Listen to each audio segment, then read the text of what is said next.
Hello, good morning, Harika. Can you hear me?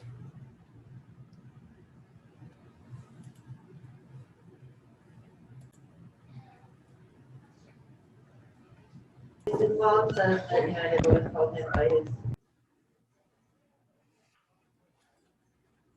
just going to give the kids about 9 minutes to log in. So this is my classroom, and I'm at my desk, as you can see.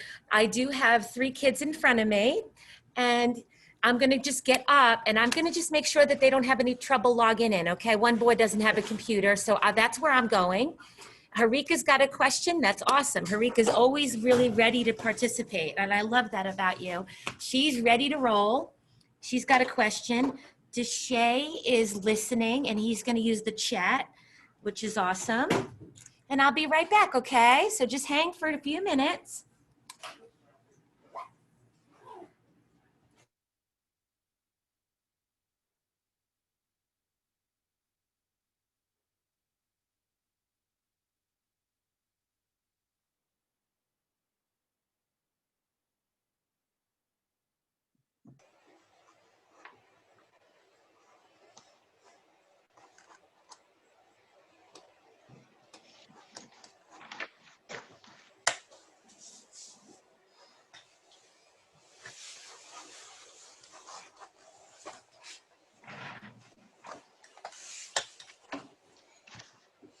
I'm just looking for something, don't worry.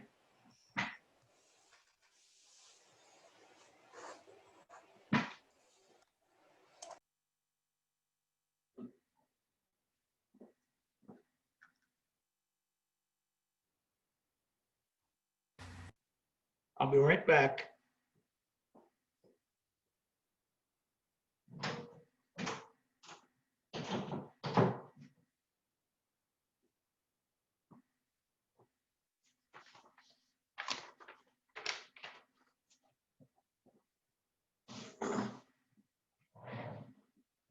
Here I am, not to worry.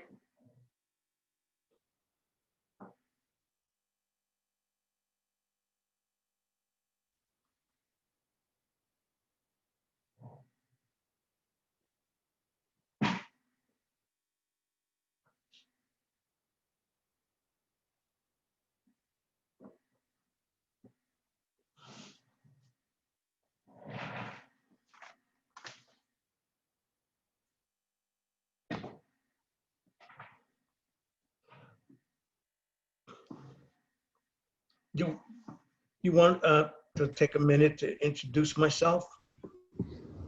Yes, I would love that. Let's wait until exactly 10 o'clock because we still have some kids logging in, okay? Hi, Deshay.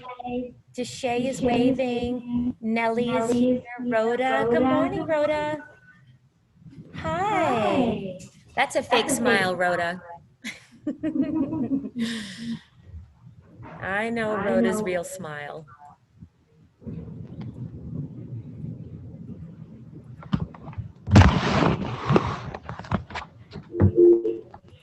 At this time, with your teacher's discretion, eighth graders, listen to the third period. Eighth graders, the third period.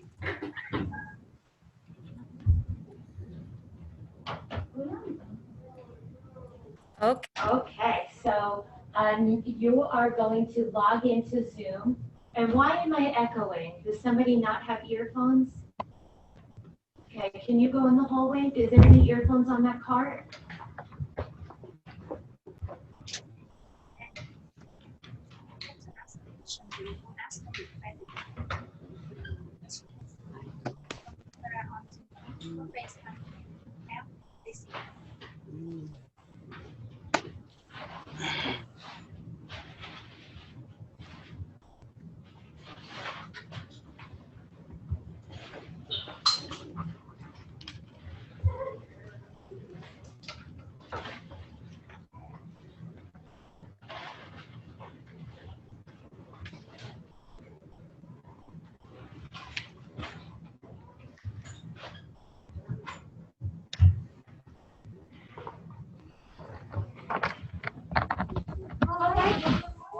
Good morning. Buenos dias, Ariana Brito. And Caleb is here, Malachi, Sophia, Harika is here, Rhoda, Deshay, good morning. Dan is logging in. And we have Captain Victor Leplatiner joining us, who happens to also be my father. I don't know if there's any resemblance. Is there a resemblance, kids? What do you think? I think your mustache is better than mine. Yeah, do I look like my 75-year-old dad? Oh, man. A lot of echo. Yes. So Okay. Nellie is going to put her headphones in, right?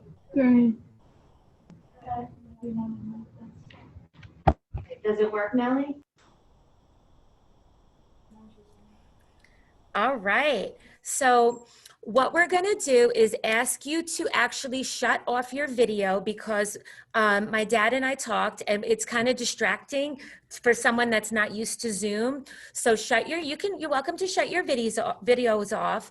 And we're not really using the chat too much. It's not like our other usual meet where I'm on the chat. We're not going to use the chat too much. We're going to be, everyone here is going to really rely on audio. All right.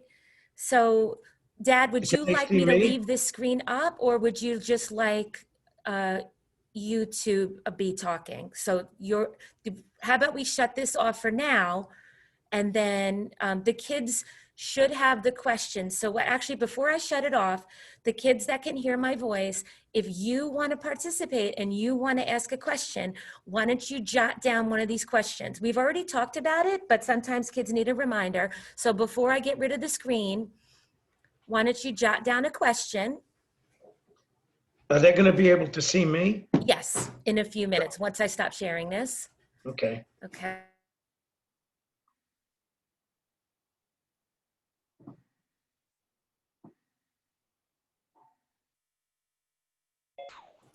Okay, Sean is here. Zachary's here. We have a veteran that we're going to be interviewing today. And I was wondering, before we get started, because we're still waiting for about a lot of other kids, can anyone that hears my voice, can anyone talk about what we learned about on Monday? We learned about a certain architecture student. I don't want to spill the beans. Can anyone unmute themselves and tell Captain Leplatiner what we learned on Monday? Who would like to do that?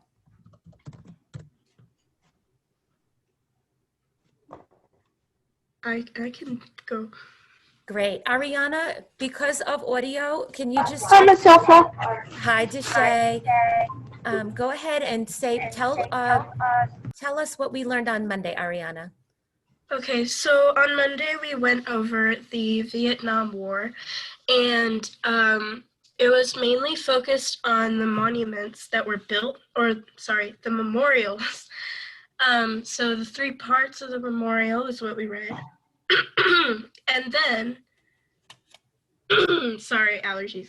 And then we learned about the very controversial topic of Maya Lin and her idea for one of the memorials. And the article that we read and based off our summary, it didn't cover much of the controversy. It kind of included it, but it didn't go into much detail. But Ms. Stoeffler did a very good job of going more into depth with that. And then we summarized it. And yeah, we just did about that. You know, I went to that memorial and it's very touching to actually stand in front of it and see all those names and all of the flowers and mementos. I now have a screen with a lot of boxes, Michelle. Okay. You But are anyway- actually spotlighted. So Okay, yeah. Anyway. is that okay with you? Yeah, it's just that there's just boxes with names. Anyway, it was very controversial at the time. She actually won over many other contestants. And she was the youngest contestant, had never done anything major before. But the judges, out of I think 50-something entries, they selected her on the first draft, and that's what was built. It's very moving. If you ever have a chance, go there and stand there and see all the things that people leave at the foot of the memorial, and it's very respectful. And I think everybody should definitely try to see it. And she did a good job. And you from the perspective of it is just touching. Okay, well, welcome everybody. And if you sign in, if you had just signed in, then I appreciate you remembering that we're at Zoom this morning. And it is Veterans Day. That's what Principal Smith just said on the announcements if you're here in person. Right. And it was really interesting to learn about the history of Veterans Day. So we are joined by a veteran, my father, Captain Victor Laplatinaire. That used to be my last name. Can you believe it? Michelle Laplatinaire, that long last name. Yeah, see that? He's holding it up. I was happy to give up that last name, Dad, because boy, it was hard for kids to pronounce my name. And he's going to kind of answer your questions. So what we're going to do is I'm going to give it to Harika because she did tell me that she has a question, and you're going to unmute yourself. And I would like you to ask the question. You don't have to yell, but kind of on use your voice because it's tough for all of us to hear you. So, and then Victor's going to go ahead and answer. Would you like to just introduce yourself first and then we'll go to Harika? Sure. I'm Michelle's dad, and I'm a former Army captain serving during the Vietnam War. And it was an interesting time. I did not serve in Vietnam. I served in Europe. That's where they stationed me as an adjutant, which I'll explain later. And my job was basically to cut orders to send people to and from Vietnam, as well as to run all of the Army operations in Europe in support of the Vietnam War.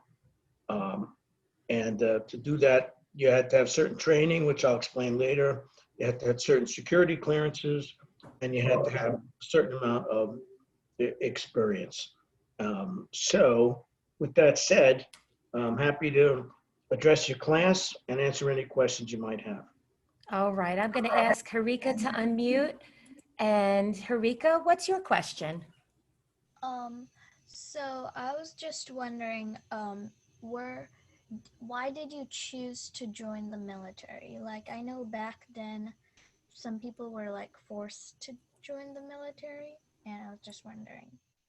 No, I was not forced. I voluntarily joined through the ROTC program, which many schools have and still have. It was part of my college curriculum, and you go through 4 years of ROTC and 4 years of college, and when you graduate, you get your degree, and you also get a commission as a commissioned officer, in my case, a lieutenant, in order to serve in the military as an officer, which is a higher rank than sergeant, let's say, or any of that.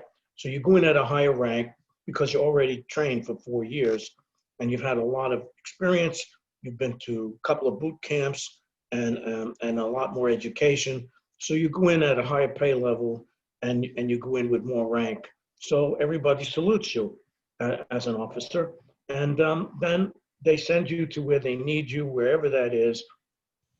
So I joined voluntarily through the ROTC program. I was impressed by the guys. I was very young. I was only 17 when I first got involved. So I was actually too young to be commissioned after the 4 years. I had to wait a little while. And then I went in a few years later into active duty after my graduate school delay. But I went in, and that's when I went through training, and they sent me to Europe. But I did it because I felt a sense of duty. It was wartime. Vietnam was really in full blast. And I felt it was a civic duty and something I was prepared for through my education.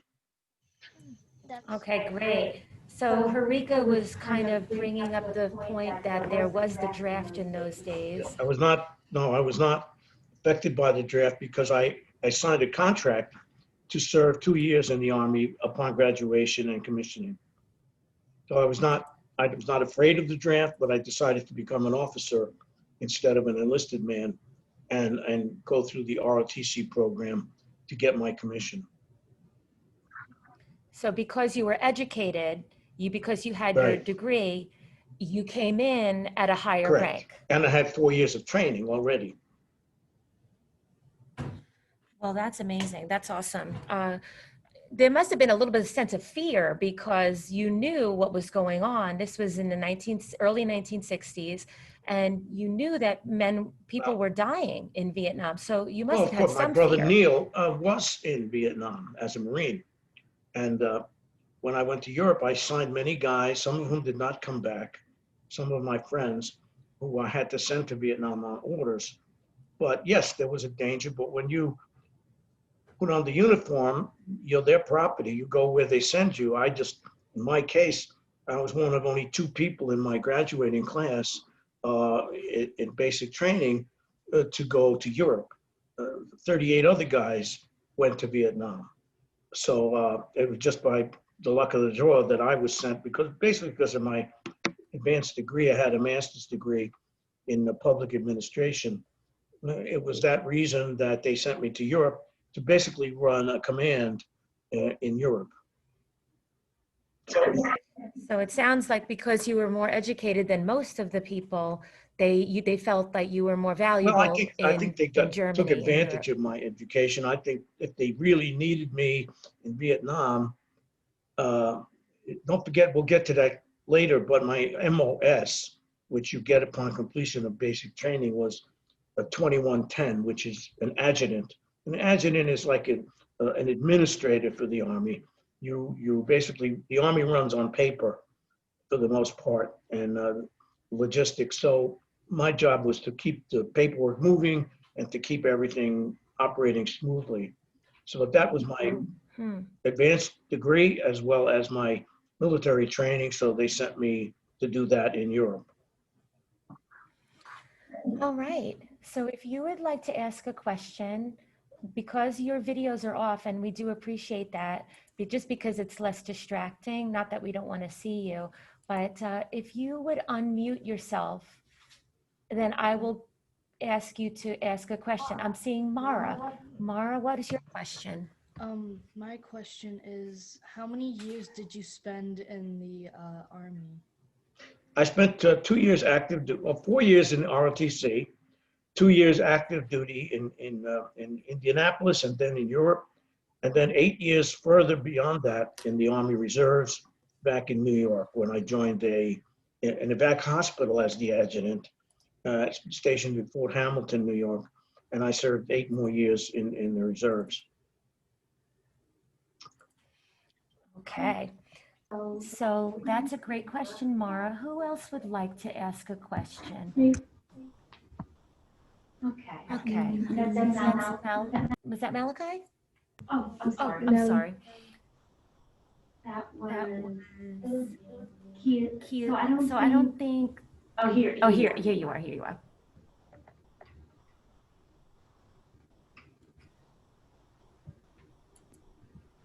Are you Are you signed in under your student number?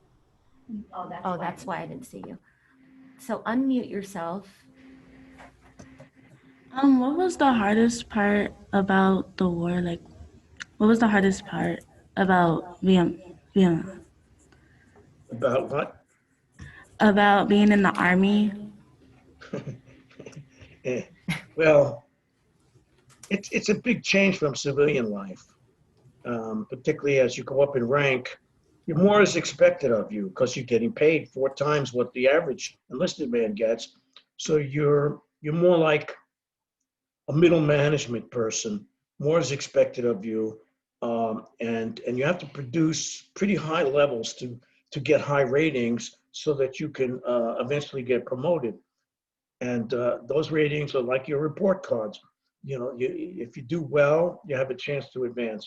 So the hardest part was keeping up a good high standard of performance, as well as learning. And this was really a big learning curve for me, is learning at a young age. I was 23 years old, how to supervise grown men who had been in the Army for 20 and 30 years, who did not necessarily want to take orders from a young lieutenant at the time. You have to learn how to deal with people and get them to do what you need them to do and make them feel like they're doing a good job in order to get what they call the mission. The mission is always the important thing in the Army, what it is that you need to accomplish at the time. So motivating was one of the hardest parts. Some people just didn't want to be in the Army. Some people didn't like me. Some people didn't like officers, and some people hated the war. So in order to get all of those pieces moving, you had to be pretty creative, and that was hard. Sorry. Did anybody hear Okay. that? Great job. In the chat, I gave y'all some ideas because I know it's tough to have two screens open. I'm looking for kids that need participation points, or maybe kids that are interested in joining the ROTC. So I see Nellie and then Malachi. Nellie, go ahead. What rank are you most proud to have earned and why? I didn't get that. I'll say it again. Which I'll rank say it again. are Which you- rank are you most proud to have and why? Well, Captain, Good job. sorry for the cough. I would say the rank that I have now is Captain. I could have gotten Major and above if I stayed in the reserves. They keep sending you to school, but Captain was a good rank for me. I earned it.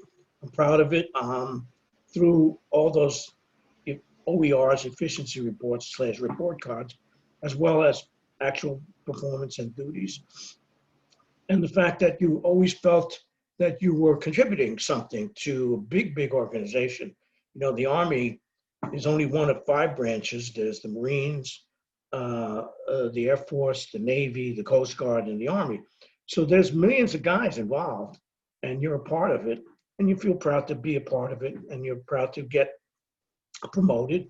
It's like graduating from, let's say, your school into high school and then college. You feel like you've learned and you've grown, and you want to keep moving up. And you know, Dad, it reminds me of your friend Jay that you keep in touch with. Some of these friendships that you've had, I mean, you're in your mid-70s. Some of these friends that you've had, spilled the beans. You've had your friendships since you've been Yes. 20 years old. And I honestly, I can't say that I have that because I've not been in the military. I don't know if I forged any of those deep friendships that you did. Well, going back to the question as to why you wanted to join, I didn't know it at the time, but some of my best friendships were formed and developed because of relationships in the Army. And that went for some of the enlisted people that I worked with, who we stayed in touch after the Army on active duty, some of the good friends I made in the reserves, and some of the friends I made in a military fraternity, including some friends that we still have reunions every couple of years. We all stay in touch. We have a website. So those friendships were really a benefit. I didn't know was going to happen, but they did happen. And I'm really grateful for that, because the military is really a big brotherhood, you know, and although you have a mission, and that mission is generally to defend and protect the Constitution and any place they send you where there's a threat to that. But it's also teamwork, and there's also really great friendships that come out of that, and those are very valuable side benefits from being in the military. Okay, so we have Malachi next. He's going to ask a question. Okay, so this is more like this is one of those more serious questions, but like, do you have any like funny stories that happened to you from the military? Any stories? Yeah. Yeah, a lot of stories. He's saying that he's getting away from the more serious. Do you have any funny stories? Very funny. Well, yeah, there's one that's kind of funny, and that is when I was stationed in Europe, I was able to buy a brand new car, a Mercedes, at the factory. I was pretty proud of that. And I brought it back to post, and very quickly after that, the general, who was one flight above me on the next floor, he came into my office, which generally generals don't wander around the building. And he asked me if he could drive my car. And I was surprised, and I just said, I was going to say no. So I said, yeah. So we went out at lunchtime, and we got in the car, and we drove off post and around the area. And he loved the car, but he wasn't allowed to buy one because that time you had to buy American cars if you were high ranking. He loved the car. But what happened is, the funny part is, when I came back on post, the MPs that guarding the post saw the general in my car. Now, normally a general has a red star on the front of his car. I did not, but they recognized the general, so they saluted my car. So he went back to his office and out to mine. But every time I came on post, for the rest of my time at that post, they saluted my car. That's funny. I bet you felt pretty high ranking then. Well, no, it was just funny. Like the seat was empty, but they kept saluting the car. Okay. Harika has another question that she'd like to ask you. Go ahead, Harika.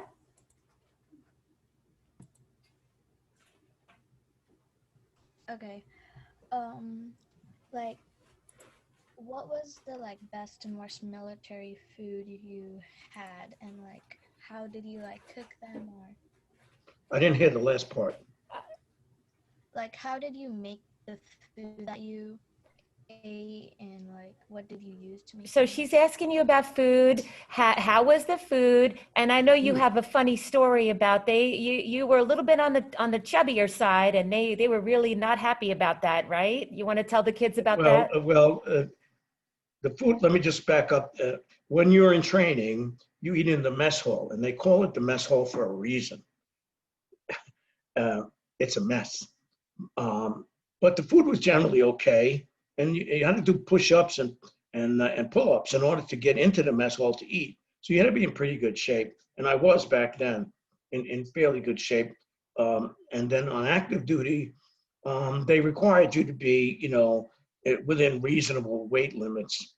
But then when I got in the reserves many years later, I was older, and I had put on a couple of pounds, and they put me on the weight control program, and I had to report in on how much weight I lost. And of course, every time I reported, I gained weight. So it was a little embarrassing. And so the general called me in his office in the reserves, and he said, "What's going on?" And I said, "Sir, I do not have a weight problem. I have a height problem." So that wasn't funny to him. But anyway, I did keep trying to lose weight. But the food, for the most part, was pretty good. But one thing I want to say is, as an officer, I was not required to eat in the mess hall. I could eat anywhere I wanted. So in Europe, I ate in restaurants from all over. We were near France. I used to go to France. I went to Italy. I went to Spain. I went to many countries and sampled Italy and sampled their food, both on and off duty. And it was quite an experience. Awesome. All right. I'm looking at so many kids that have joined us. Who would like to ask the next question? I'm looking for kids that would like to participate. Just unmute yourself so I know who's talking.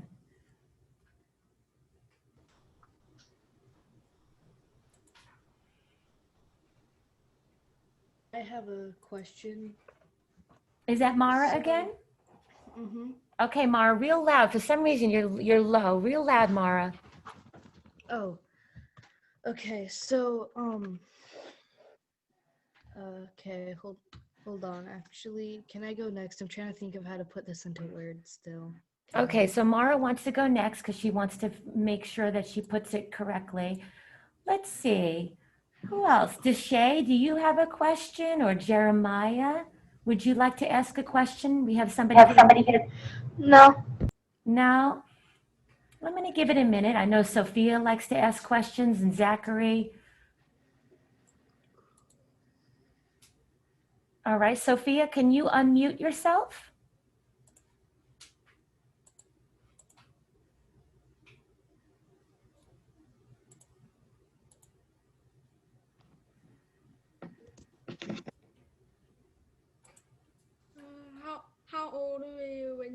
Army. How old was I? Is that the Mhm. question?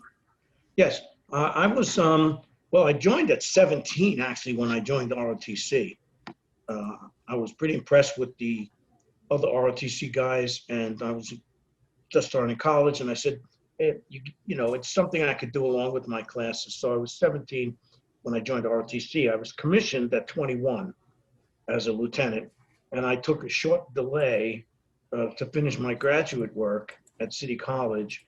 And then at the age of 23, I was called to active duty for 2 years, which I served partly at Fort Ben Harrison in Indiana, and then the remainder in a little town called Zweibrücken in Germany, not far from Heidelberg. And that's where I was my main post, but I traveled all around Germany as part of my official duties. And then also as a civilian, got to see 15 countries when I lived in Europe, including Switzerland, was our family birthplace. So, but I was still very young, even when I got out. So that's why I remained in the reserves, because I felt my service wasn't really ready to end. Okay, so Ariana, go ahead. You have a question. Okay, Ariana, actually, you already asked one, so I'm going to just put you on hold for just a second. I don't know which student this is because it's student 167585, but go ahead and ask your question. This is Mara right now. And I have a cousin-in-law, and he's sharing stories about how he moves military bases. Did they do that for you? Like, did you continuously move bases, like move from base to base? I'm not, Michelle, could you? So I think she elaborate? said that she knows someone in her family that had moved a lot of different military bases. Did that happen to you? Oh, not really, because I said Indiana and then Germany, but I was responsible for officer assignments throughout Europe. And I did move a lot of people around, that part of their official duties and part of them rotation from Vietnam and other countries. And I actually had a unit stationed at Rhine-Main Air Base, where I could actually assign, reassign, or divert people from one place to another. So there was a lot of shifting of duty posts. I did not experience that because I was part of a command, and my job was critical, so they didn't want me to move around too much. But if you stay in the Army for more than like the 2 years or 3 years, you stay in, you do get moved around. And that's one of the benefits I wanted to mention about the military is if you make it a career and you decide it's for you, which by the way, the pay is 4 times more than what I was when I was in, but they do move you around. So you get to travel all over the world as part of the military. And that's a benefit that you really can't put a price tag on, because the experience you get and the insight into other cultures, other people, and what the United States means around the world is something you can't pick up from a book. You have to see it. I was part of a NATO task force where 4 countries met on a regular basis: Canadians, the French, the United States. We all met regularly, and there was a Lieutenant Panaget who we remained friends for many years after I left the military. So these NATO alliances, the friendships that you make, and the insight that you get from traveling, which the military gives you that chance, is worth whatever they pay you. Awesome. Now, Caleb's going to be next, and then Ariana. I also asked in the chat if anyone would like to show your American flag artwork. Remember we did that last week? I thought that would be a really great kind of transition. If you have any last minute questions, we'll get to them. And then maybe we'll show your American flag artwork if you want to get that out. And then we'll say what we always say to veterans, which is thank you for your service at the end. But we still have some more minutes. We don't see you. You can't see Oh, me? hear you. Okay, so Deshay, you can hear Oh, I me. hear you. Yeah, but Deshay, okay, thank you, Deshay. Thanks for muting. Okay, Caleb, it's all you. Can you unmute? Yeah. How does your military experience affect your life today? That's a good question. Um, well, I think first of all, the experience I got as a young man in leadership qualities that are required in any higher job. So as I said earlier, I had to lead different men of different age groups, different backgrounds. So um, that was a good management experience. The other are the friendships with both the people I worked with and then the ones I kept later on. And also it prepared me, I think, to appreciate our country a bit more. Once you've served overseas, particularly during a wartime like Vietnam, you get to appreciate the respect that the United States holds around the world. Now, I was in Germany only 20 something years after World War II ended.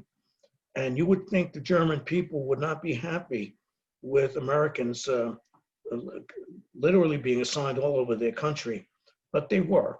And I became very good friends with my German landlord. So that experience, I think, led me to believe later in life that the United States is definitely worth defending. All right. And then we have, Bye. Can I go? okay, Deshay, you can go ahead and hang up. Ariana would like to ask another question. Thank you. And then, Hey, Miss Sophie, and can I come down upstairs to ask you some stuff? I'll come to your classroom and get you, Deshay, okay? Okay. Okay, After so we're gonna have Ariana. And did you want to show your artwork too? Because you could go ahead now, and if you wanted to show your artwork, just put on your video so I'll know to get to you. Okay, Ariana, go ahead. So should I ask the question first or show the flag? Hey, Miss Sophie, I'm looking at your email. I just send you something. No email. Okay, Deshay, thank you so much. Thanks for emailing me. Bye now. Bye. He's cute. Ariana, it's all you. Okay. My question was, I know that when you serve, you do meet a lot of people, and since you served in the time that you served, who are some people that you felt were very special to you or that you kept close to you during your time? You mean afterwards or during? During. You mean like relatives, friends, or military people? Either. Well, of course, when you're away overseas, you miss your family. So I kept in touch with my parents. And in fact, I invited them to Germany the last year I was there, and I had the car. So I drove them to Switzerland, where my dad came from. And I showed him the hometown that his father was born in. It's called Neuchâtel in Switzerland. And so that was a nice thing to keep in touch with your parents and have them come visit for, I think, 10 days. We did a nice trip through a lot of Europe. And in terms of one of the fellows that I worked with, who was a Spec 4, he didn't want to type at all, but I forced him to learn to type, and he became my best admin clerk. We stayed in touch throughout the time in Europe. And then afterwards, he became a real estate broker in Pennsylvania, and we stayed in touch. And then some of the guys that I pledged with in the military in college, we became very good friends over life. One became a postal inspector. One or two became cops. One worked for Pfizer Corporation as an executive. Another was the vice president of Mobil Oil. So you stay in touch with these people throughout your career, but you knew them from the Army or the training. And it's interesting to watch their careers, your career, and reflect on how the Army helped shape all of us in terms of character and in terms of knowledge and in terms of leadership. So for that, I'm really grateful. Ariana, great question and great listening. I'm watching you shake your head as you're listening to the information. That's called active listening. You did an excellent job. Can you share your artwork? Would you like to, since you're pinned? I pinned you. Okay, so Victor, can you see, Dad, can Yes, you see her United flag? States. Yeah, What do you think yes. about that? Isn't that beautiful? Yes, it is. It's very nice. So that's an optical illusion. Do you see how it looks like it's like waving? Beautiful, Ariana. Very nice. Yeah. Yeah. All Let's see. all the states are in the right shape. Yeah, I don't know about that. That would be some project. Malachi, go ahead and show yours. And I didn't forget about you, Harika. Okay, so mine's in pencil because I usually use pencil instead of color pencils. So yeah.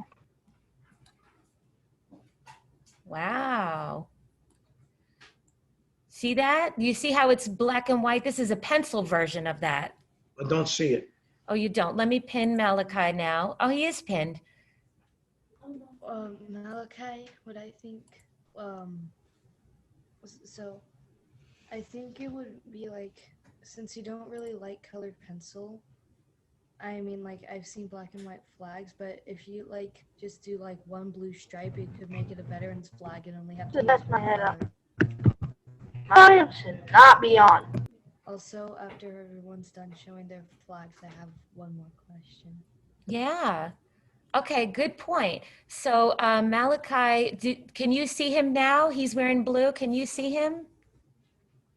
It says Deshay on it. Okay, let me put Malachi. I thought he was pinned, but let me go ahead and do it again. I'm going to actually spotlight him. So do you see him now? He's in blue? Yes, now I got it. Yes. Okay, can you lift it up one more time? I'm sorry, y'all. Go ahead. What do you think of that line work? Wow. That's pretty good. I know. That's got a lot of energy in it. Yeah, I agree. It really looks like it's waving. I love the white highlights, so it really does look like an optical illusion. Very Beautiful. nice. All right, moving right along. Thank you, Malachi and Ariana. Harika, I know you had a question, and I think you also wanted to show your work. I wasn't sure. No, just a question. Okay. But my question was, what was like your favorite country or place that you visited and then you would like to Well, visit? my favorite country is the United States. And that's because when I came back from Europe, I landed in New Jersey at McGuire Air Force Base. And I was really happy to get back home, even though Germany was beautiful. In terms of the travel aspect, and I think Europe was absolutely outstanding. You know, it was a beautiful country, particularly in southern Germany and in the Swiss Alps and the Black Forest and Austria. It's absolutely stunning. You see everything from the big mountains in the Alps to the rivers and lakes and the deep forests in southern Germany. So, and that was when I went to Italy, I went to Spain, I went to Mallorca, I went to, you know what else was nice? Luxembourg, where they have the windmills. You know, that was really pretty, and there are thousands of windmills and millions of tulips. They have a big tulip festival every spring, and a lot of flowers are throughout Europe. And the culture was really interesting, a big difference from American culture. But you get to see why it's lasted for centuries, because people have core values that they live by. And so that was a nice thing too. But the United States is still my favorite country. It's my homeland. Awesome.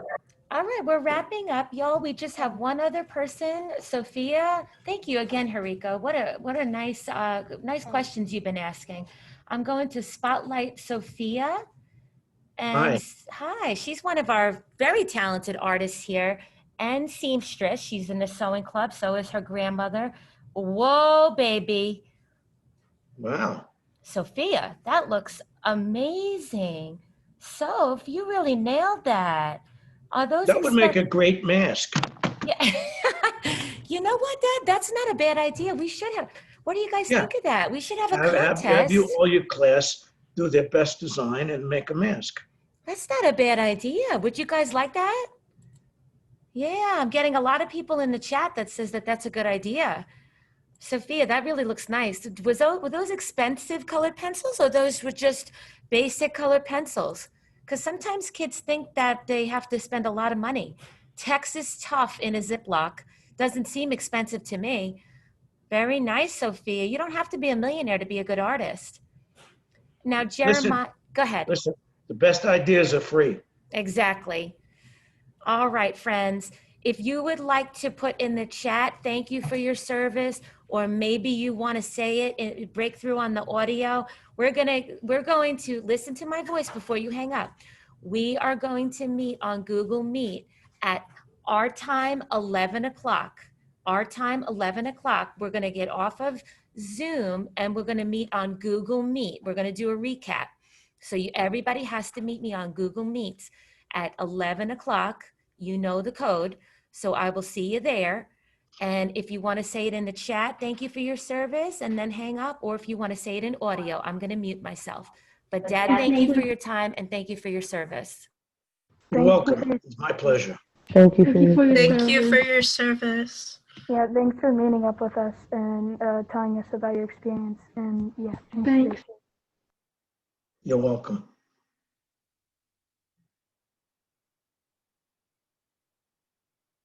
Anybody else would like to say thank you for your service? Thank you for your service.